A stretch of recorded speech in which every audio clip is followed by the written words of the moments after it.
রাজধানীর উত্তরা দিয়াবাড়ি এলাকায় milestone school and college ক্যাম্পাসে বিমান বিধ্বস্ত হয়ে হতাহতের ঘটনায় আজ একদিনের রাষ্ট্রীয় শোক দিবস পালিত হচ্ছে। শোক দিবস পালনের অংশ হিসেবে দেশের সকল সরকারি, আধা সরকারি, স্বায়ত্তশাসিত প্রতিষ্ঠান, শিক্ষা প্রতিষ্ঠান এবং সকল সরকারি বেসরকারি ভবনে জাতীয় পতাকা অর্ধনমিত রাখা হয়েছে। বিস্তারিত ইমরানুজ্জামানের প্রতিবেদনে।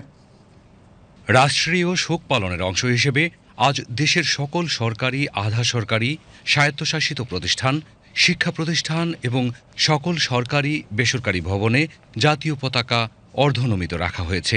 পাশাপাশি বিদেশে বাংলাদেশি মিশনগুলোতেও জাতীয় পতাকা অর্ধনমিত রাখা হয়েছে। জোহরের নামাজের পর হতাহতদের রুহের মাগফিরাত কামনা করে জাতীয় মসজিদ বাইতুল মোকাররমে বিশেষ মোনাজাত করা হয়। নিহতদের আত্মার শান্তি কামনা এবং আহতদের সুস্থতা কামনায় দেশের অন্যান্য ধর্মীয় প্রতিষ্ঠান ও উপাসনালয়ে বিশেষ প্রার্থনার আয়োজন করা হয়।